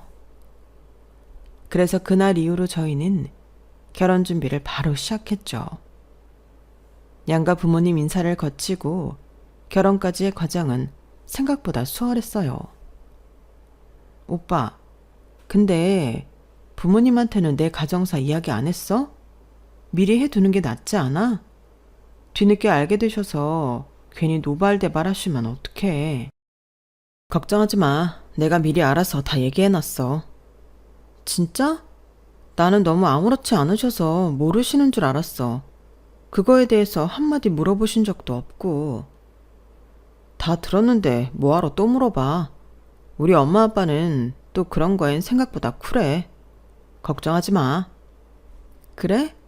그럼 나 오빠 말만 믿는다. 아무 걱정 말라며 안심시켜줬지만 어떻게 이야기하고 어떻게 반응하셨는지 알 길이 없으니 내심 불안하긴 하더라고요. 그렇게 약간의 우려와 함께 드디어 저에게 새로운 가족이 생긴다는 묘한 기대감 속에서 저는 결혼식을 올렸어요. 그토록 기대에 차있던 결혼식이건만 제가 상상했던 대로 축제 분위기는 아니었어요. 제가 결혼했던 시기가 하필이면 코로나로 인해 수많은 예비부부들이 결혼식을 취소하거나 하객 인원 수용 문제로 골머리를 썩고 있을 때였거든요. 누구보다 결혼에 큰 의미를 두고 있었던 저로서는 참 절망적인 일이 아닐 수 없었어요. 꿈꿔왔던 일인 만큼 아쉬움도 진하게 남았지만 그렇다고 다른 부부들처럼 결혼식을 취소하고 날짜를 미루거나 식을 아예 생략하는 것도 안 하고 싶긴 하더라고요. 그래서 결국 아주 가까운 지인들 몇과 가족들만 모아서 소박하게 식을 올리게 됐죠. 신혼여행이 생략되는 건 당연한 일이었어요. 당시에는 별다른 좋은 수가 없으니 신혼여행을 못 가는 건 흔한 일이었지만 지금 돌이켜 생각해보면 신혼여행의 기분은 정말 그때만 느낄 수 있는 건데 결혼식을 소박하게 한 것보다는 그게 더 아쉽더라고요. 우선은 국내로 신혼여행을 갔다가 시국이 나아지면 해외로 한 번 더 가기로 하는 부부도 많았지만 저는 그럴 바엔 돈을 아껴 모아놨다가 해외에 더 오래 머무는 쪽으로 남편과 이야기를 마무리 지었어요. 해외 신혼여행 로망만큼은 차마 이대로 포기하기가 힘들었거든요. 국내로 갔다가 나중에 해외를 가면 신혼여행이라는 느낌이 안 들 것만 같아서 그렇게 하기로 결정했죠. 그렇게 1년 정도 지났을까요? 다원아, 너무 오랜만이다. 이게 얼마만이야? 너도 확실히 결혼하니까 만나기가 어렵긴 하다. 아, 그러게. 딱히 바쁜 것도 없는 것 같은데 나도 결혼을 하고 보니까 괜히 더 친구들을 못 만나게 되는 것 같아. 넌 잘 지냈지? 그럼 나야 아직 뭐 결혼도 안 했고 완전히 똑같이 지내고 있었어. 너야말로 어떻게 지내? 너 결혼 엄청 하고 싶어 했잖아. 하니까 어때? 좋아? 네가 꿈꾸던 삶이야? 진짜로 막 안정되고 그래? 결혼하니까 좋긴 한데 익숙해져서 그런가. 또 그렇게 좋냐고 물어보면 좋은가 싶기도 하고. 하도 결혼이 꿈에 컸던 탓인지 오랜만에 친구들을 만나면 다들 결혼해서 좋냐는 질문뿐이었어요. 그런 질문을 계속 받다 보니 저도 결혼에 대해서 계속 생각을 해보게 되더라고요. 내가 진짜 행복한가? 결혼 전보다 결혼 후가 더 충만한가에 대한 생각이요. 결혼은 생각했던 것처럼 마냥 좋지도 나쁘지도 않다는 거였어요. 결혼이 두 사람만 잘 산다고 되는 게 아니라 양가 부모님, 가족들을 챙긴다고 힘든 점도 있잖아요. 저희 집만 해도 부모님 두 분의 동생이 셋이나 있는데 남편 쪽도 위에 누나가 넷이나 있는 집이었거든요. 하필이면 요즘 세상에 정말 흔치 않은 대가족에 가까운 두 가정이 만난 탓에 챙겨야 할 식구가 한둘이 아니었다는 점이 피로도를 더욱 키웠어요. 친구들은 시누이만 내신 저를 걱정했지만 다행히 시누이들은 저에게 잘해줬으면 잘해줬지 생각보다 많은 터치를 하지는 않았어요. 오히려 결혼하고 나서 피곤한 건 저희 새 쌍둥이 동생들이었어요. 어릴 때는 저를 그럭저럭 잘 따르던 동생들이 어느 정도 커서 제가 입양된 처지란 걸 알았을 때부터 태도가 묘하게 바뀌었었거든요. 그래서 더 집을 빨리 나오고 싶었던 것도 있는데 집을 벗어나면 해방될 줄 알았던 가족이라는 존재가 오히려 더 발목을 잡더군요. 동생들과는 나이 차이가 좀 있다 보니 경제적으로 독립한 것도 제가 유일했고 다들 성인이긴 해도 하나는 하고 싶은 게 없다며 알바조차 하지 않고 집에 틀어박혀 부모님 속을 썩이고 있었고 하나는 하루 벌어 하고 싶은 거 다 하고 사는 부류여서 고생하는 부모님들을 보면 제 마음이 다 안쓰러워서 동생들에게 정신 차리라며 용돈을 쥐어주게 되더라고요. 나머지 하나는 변덕이 심해서 이것저것 찔러보다 안 되겠다면서 대학원에 가서 전공 공부를 이어가겠다고 선포했는데 그마저도 진득하게 할 것 같지 않아 부모님께서 반대하고 지원을 끊자 저희 집에 와서 살겠다며 난동을 부렸어요. 언니, 나 좀 도와줘. 내가 붙은 대학원이 언니네 집에서 가깝단 말이야. 어? 이제야 겨우 하고 싶은 게 생겼는데 날 못 믿는다는 이유만으로 이러는 게 말이 된다고 생각해?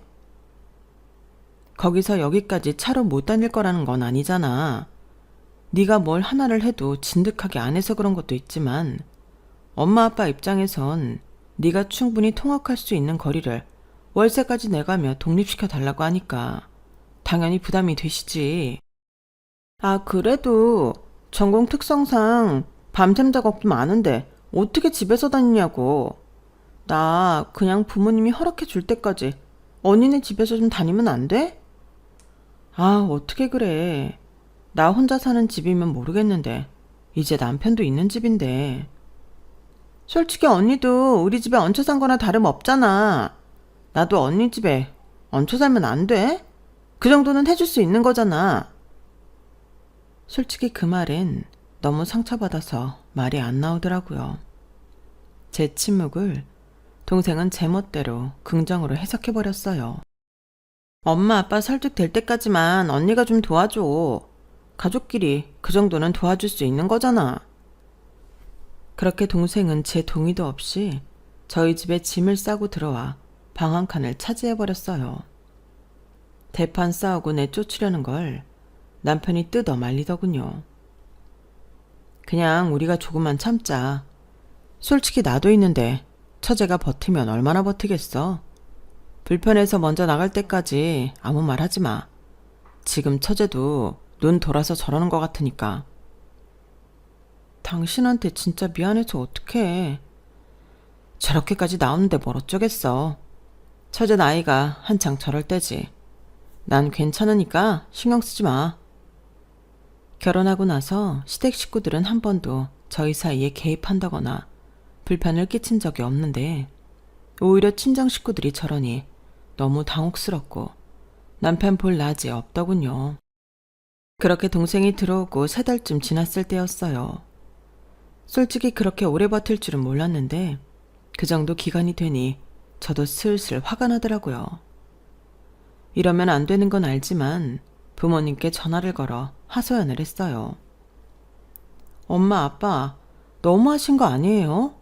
얘가 저희 집에서 3달째 저러고 있는데 이쯤 되면 엄마 아빠가 좀 데리고 가시던지 하세요. 멀쩡한 집 놔두고 남의 신혼집 와서 이게 뭐 하는 건지. 남편한테도 너무 미안하고 이게 뭐 하는 건지 모르겠어요. 거기가 편하다는데 우리가 뭘 어떡하니. 우리 말이라고 들었으면 걔가 지금 거기 가 있겠어? 우리도 걔 짐 싸고 갈 때 얼마나 말렸는데 니네가 받아주질 말았어야지. 한번 그렇게 들여보내줬는데 나으려고 하겠어? 편한 맛은 다 봤을 텐데. 그렇다고 얘를 이대로 여기 둬요? 이렇게 계속 셋이 살라고요? 네가 잘 좀 설득해봐라. 우리도 얘기할 만큼 했지만 말을 듣니? 우리도 지쳤다. 차라리 너희 집 가서 그 꼴을 안 봐도 되니. 솔직히 우리는 조금 편해졌을 지경이야. 뭐라고요? 너도 알잖니. 동생들이 하나같이 어쩜 이렇게 제멋대로인지. 엄마 아빠가 이제까지 너희 내 키운다고 그동안 많이 애썼으니 이 정도 키워놨으면 그만 너희 인생은 너희가 알아서 살게끔 내버려 두고 싶구나. 아니, 알아서 내버려 두는 건 내버려 두는 건데 다이는 저랑 제 남편한테까지 피해를 주고 있잖아요. 다이도 살면서 너한테 양보한 거 많아. 형제끼리 서로 살면서 손해도 보고 도움도 주고 하면서 사는 거지. 너는 무슨 그런 걸 일일이 따지라고 하니? 엄마께서 그 말씀을 하시는데 순간 동생이 저한테 했던 말이 겹쳐지면서 울컥하더라고요. 다이가 저한테 뭘 양보했는데요. 원래라면 새 쌍둥이만 살았어야 하는 집에 방 한 칸이요. 3분의 1이었어야 하는 이 집 자식 몫이 4분의 1로 줄어든 거요. 제가 입양해달라고 빈 것도 아닌데 엄마 아빠가 필요해서 저 입양해놓고 왜 저를 평생 외롭게 만드세요? 다운아, 그게 갑자기 무슨 소리니? 엄마도 그렇고 아빠도 그렇고 동생들도 그렇고 다 저를 이방인 취급만 하잖아요. 아닌 척 하셔도 소용없어요. 온 가족이 다 저만 피가 안 섞인 가족인 걸 온몸으로 티를 팍팍 내는데 거기서 버텨온 저도 힘들었다고요. 이때까지 피 한 방울 안 섞인 저를 키워주신 건 감사하지만 저도 저 나름대로 힘든 점이 있었다고요. 그런데 왜 제 부탁 하나 못 들어주세요? 제가 어려운 부탁 드리는 것도 아니고 그냥 엄마 딸 엄마한테 보내겠다는데 왜 그것조차 엄마가 힘들다는 이유로 이렇게 방관하시냐고요. 다원아, 난 그런 뜻이 아니라. 저는 그날 태어나 처음으로 양어머니와 언성을 높여 싸워봤고 그 길로 동생과도 크게 싸운 후 동생을 내보냈어요. 제가 가족과 대판 싸우고 속상해서 울고 있으니 남편이 옆에서 많이 위로를 해주더군요. 여보, 울지 마. 뭐 이런 일로 울고 그래. 처제 나갔잖아. 어차피 이렇게 싸우지 않고는 해결되지 않을 일이었어. 그러게, 좋게 말했을 때 처제가 집에 갔으면 일이 이렇게 커졌을까? 당신은 잘못한 거 하나도 없어. 나 진짜 너무 서러워, 여보. 당신은 이런 서러움 모르겠지. 내가 친자식이고 친형제였다면 그런 폭언 들을 일도 없고 이렇게 속상하지도 않을 텐데 괜히 내 자격지심처럼 느껴져서 더 힘들다. 내 자신이 의지할 것 하나 없는 못난 존재 같아. 그게 무슨 소리야, 여보. 당신 곁엔 내가 있잖아. 당신한테 한없이 따뜻하게 대해주는 우리 가족도 있고. 그건 그래. 난 다른 건 몰라도 시댁복은 있는 것 같아. 당신처럼 좋은 사람을 만나서 덕분에 시댁 식구들도 좋은 사람들을 만났나 봐. 그때 처음으로 느꼈어요.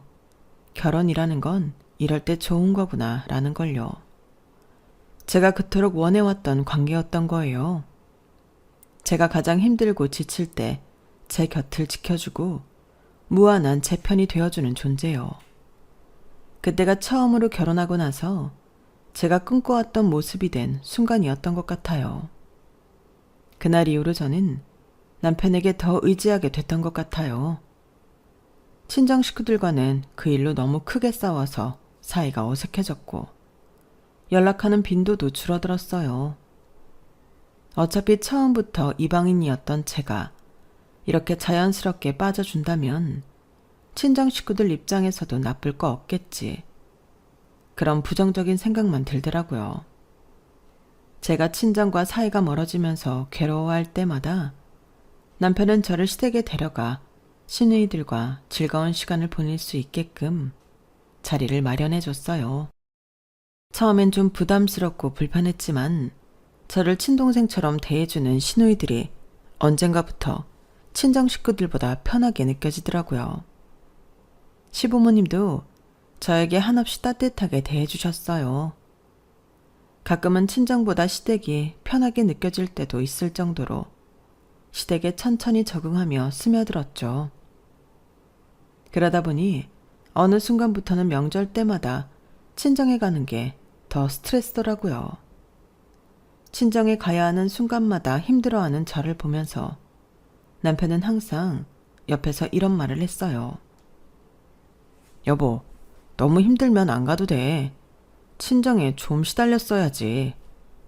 가뜩이나 부모님이나 동생들하고도 사이가 안 좋은데 의무랍시고 꼬박꼬박 가는 거 지켜보는 나도 불편하더라.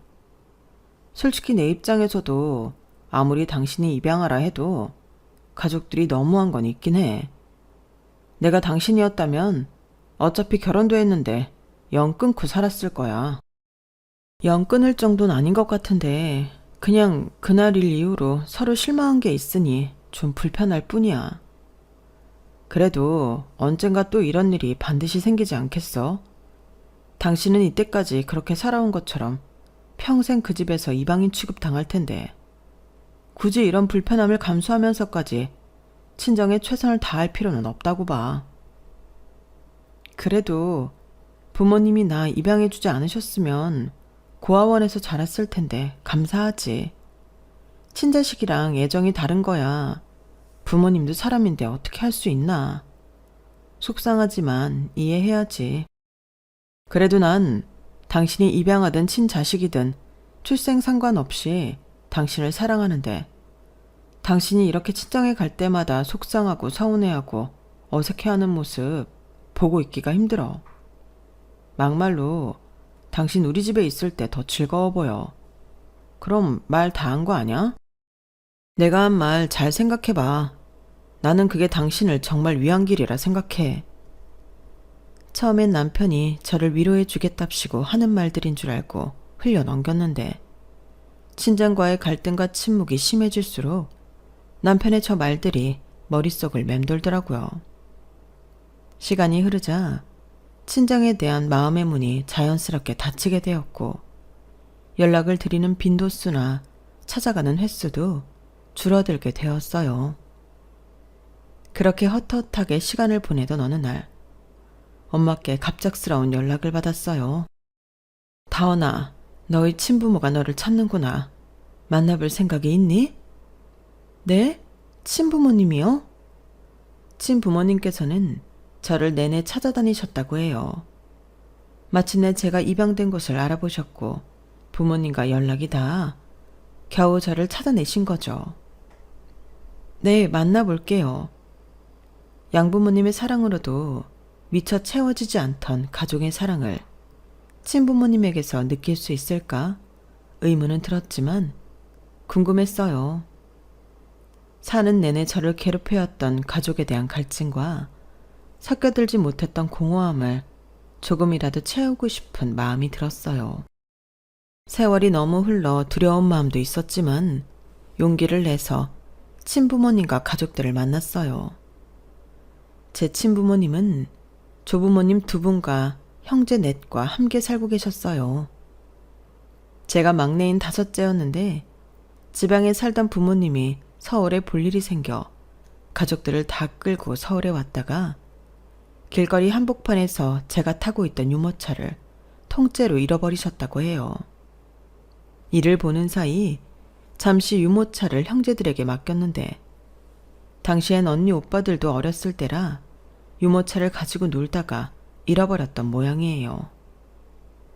친부모님은 저를 보자마자 펑펑 우셨고 언니 오빠들도 본인들과 꼭 닮은 제 얼굴을 보고 멈칫하더니 미안하다며 손을 잡고 안아주었어요. 닮아서 그런지 이상하게 처음 만나는 사이인데도 묘하게 소속감이 느껴지고 편안하더라고요. 이런 게 바로 진짜 가족인가 싶었어요. 한편으로는 양부모님께 감사하기도 하더라고요. 친부모님께 연락이 왔을 때 껄끄럽고 불편할 수도 있으셨을 텐데 저에게 바로 연락을 주셔서 감사했어요. 한편으로는 제가 이렇게 건강하게 자라서 친가족을 만날 수 있었던 것도 양부모님 덕분이니 양부모님에 대해 서운했던 마음도 눈 녹듯 사라졌죠. 그때부터는 친정과 친가족들과의 교류를 자주 하려고 노력했어요. 친가족들은 저보다 형편이 좋은 편은 아니었는데도 그동안의 세월을 메꿔보겠다며 제게 선물도 자주 보냈고 자주 약속도 잡아 함께 시간을 보내려고 노력을 해줬어요. 그런 따뜻하고 감사한 시간이 늘어날 때마다 저도 꼭 양부모님께 보답을 했고요.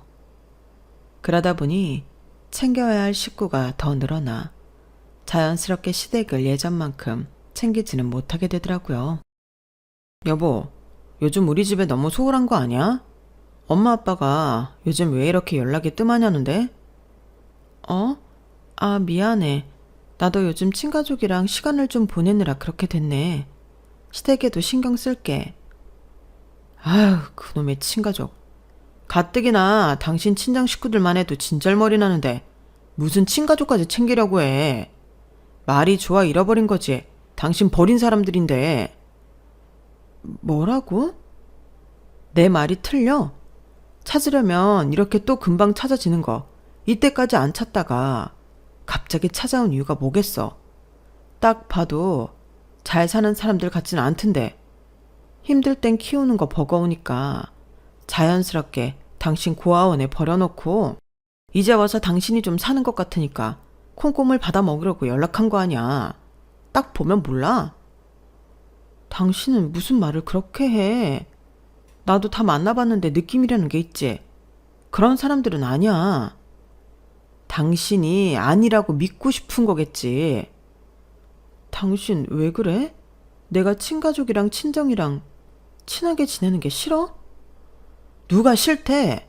우리 집에 할 도리 다 하면서 거기도 챙기면 내가 말을 안 하지. 이때까지 당신한테 잘해준 건 우리 집인데 당신이 엉뚱한데 정신 팔려서 그쪽 챙기느라 우리 집 못 챙기고 있으니 솔직히 난 서운하고 화나. 뭘 또 그런 걸로 화가 나고 그래. 나도 30년 가까이 못 만났던 가족이잖아. 그 공백을 채우려면 전보다 시간이 많이 드는 게 당연하지.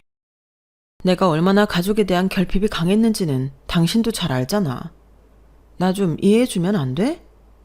그래, 그거 알아서 내가 당신한테 얼마나 잘하려고 노력했는데 우리 식구들도. 그런데 당신이 우리한테 이렇게밖에 못해? 알겠어. 내가 서운하게 한 게 있으면 미안해. 앞으로 시댁한테도 신경 쓸게. 그래, 다른 건 몰라도 나는 졸지에 장인장모가 2시간나 생긴 건데 당신도 시댁에 그만큼 2배로 잘해줘야지. 남편의 논리는 정말 이해할 수 없었지만 하루아침에 시댁이 2군데나 생겨버린다고 생각하니 남편이 느끼는 막막함이나 당혹스러움이 아예 이해되지 않는 건 아니어서 시댁에도 서운함을 느끼지 않도록 다시 챙기기 시작했어요. 저는 분명히 예전만큼 챙긴다고 챙기는데 남편은 제가 시댁에 하는 게 예전만 못하다며 자꾸 친정이나 친정 부모님께 하는 거랑 비교를 하더라고요. 처음에는 저도 모르게 제 가족에게 팔이 안으로 굽나 싶어 남편이 지적하면 따라줬지만 나중이 되니 슬슬 지치기 시작하더라고요. 그러던 어느 날이었어요. 시국이 많이 나아져 사람들이 하나둘 해외여행을 가기 시작하는 시기가 와서 문득 정신없이 사느라 잊고 살았던 신혼여행이 떠오르더군요. 그동안 신혼여행을 가기 위해 모아뒀던 통장도 두둑해져 있었고 남편에게 이야기하니 너무 좋아해서 속전속결로 신혼여행 계획을 짜게 됐어요. 아예 몰디브 같은 휴양지로 가서 몇 날 며칠 즐기기만 하다 오는 것이 저희의 신혼여행 계획이었죠. 간만에 해외에 나가려고 하니 너무 설레고 떨리더라고요.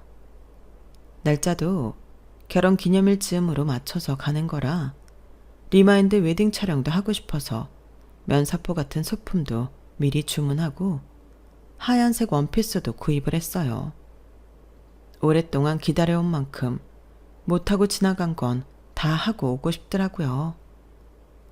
여행 가서 남편이랑 신을 커플 신발도 구입하고 저 나름대로 여행 가기 전부터 행복한 시간들을 보내고 있는데 남편이 갑자기 이상한 소리를 하는 거예요. 여보, 우리 다음 달에 가는 여행 말이야. 우리 집 식구들도 좀 같이 데려가도 되지? 어? 그게 무슨 소리야? 아니, 생각해보니까 그때가 우리 아버지 환갑이랑 몇 주 차이 안 나더라고. 좋은 날인데 누나들이랑 다 같이 모시고 가서 여행하고 오면 좋잖아. 뭐? 이거 우리 신혼여행으로 가는 거잖아. 당신 다 까먹었어? 아유, 우리 결혼한 지 벌써 3년이 넘어가는데 신혼여행은 무슨. 지금 간다고 신혼 그 느낌이 나겠어? 그냥 돈도 많이 모였는데 우리 가족 여행 겸 효도 여행이나 한번 하고 오자. 모아둔 돈 있으니까 부담도 안 되고 환갑잔치 따로 하려면 또 힘든데 어차피 가는 여행 모시고 다녀오면 얼마나 좋아. 난 싫어. 당신이 뭐라고 하든 난 이번 여행 신혼여행 대신으로 알고 있었어. 그런데 이제 와서 갑자기 시댁이랑 가족 여행으로 바꾸는 게 어딨어? 내가 시댁 식구들 모시고 가자고 그렇게 당신이랑 돈 모아뒀던 건 아니잖아. 아니, 친정이랑 친정 부모님한텐 그렇게 잘하면서 우리 엄마 아버지랑 여행 같이 가는 건 그렇게 싫어? 좋은 날인데 가족끼리 다 같이 보내면 좋잖아. 언제는 그렇게 가족끼리 잘 지내는 게 소원이라더니 왜 이래? 이제 와서 우리 집은 시댁이라고 선 긋는 거야? 아니, 그건 그거고 이건 이거지. 당신 진짜 뭐가 문제인지 몰라서 그래? 난 시댁이랑 여행 가는 게 문제가 아니라 하필이면 우리가 신혼여행 가려고 모아놓던 돈으로 가는 게 신혼여행을 가족여행으로 바꾸는 게 싫은 거라니까. 말이 그런 거지. 지금 당신 우리랑 가족여행 가기 싫은 거잖아. 제가 아무리 제 입장을 말해도 남편은 알아듣질 못하더라고요. 그때 싸우면서 깨달았어요. 남편은 제가 친정과 친가족들과 사이좋게 지내는 걸 탐탁치 않아 한다는 걸요. 그동안 설마 싶었는데 모든 게 확실해지는 기분이 들더라고요. 은근히 제게서 친정과 친가족을 떼어놓고 시댁에만 충실한 아내로 만들고 싶어하는 것처럼 보여서 짜증이 났어요. 그래, 그럼 그냥 가족여행으로 해. 시댁이랑 가자고 따로 모은 것도 아니고 둘이 신혼여행 가려고 모아놓은 돈으로 굳이 시부모님 환갑잔치를 하고 싶다면 어쩔 수 없지. 대신 가족여행이니까 우리 식구들도 불러도 되지? 우리 친정 식구들이랑 친가족까지 전부 다. 생각해보니 나도 가족들이랑 해외여행 가본 적 없거든. 당신이 가족이랑 잘 지내고 싶어하는 내 마음 잘 아는 것 같으니까 이렇게 다 같이 가는 여행도 이해해 줄 수 있지? 뭐라고? 당신 그걸 말이라고 해? 당신 그쪽 식구들 합치면 12명이잖아. 그게 뭐, 내 가족이 많은 걸 어떡하라고. 시댁도 인원이 적은 건 아니잖아? 나한테 인원 가지고 뭐라 할 건 아닌 것 같은데. 그동안 친정 식구들이 남편에게도 민폐를 저지른 건 맞았지만 앞에서는 다 이해하는 척 사실은 저와 친정 식구들 사이를 이간질하며 사이를 멀어지게 하려고 했다는 게 분명해지니 너무 괘씸하더라고요. 그래서 일부러 세게 나왔더니 솔직히 누가 봐도 가족들을 다 데리고 가면 남편이 더 손해이니 당황하는 것 같았어요. 아, 됐다, 됐어. 그래, 우리 둘이 가자. 둘이 가. 결국 여행은 계획했던 대로 둘이 가기로 됐지만 마음이 개운치만은 않더라고요.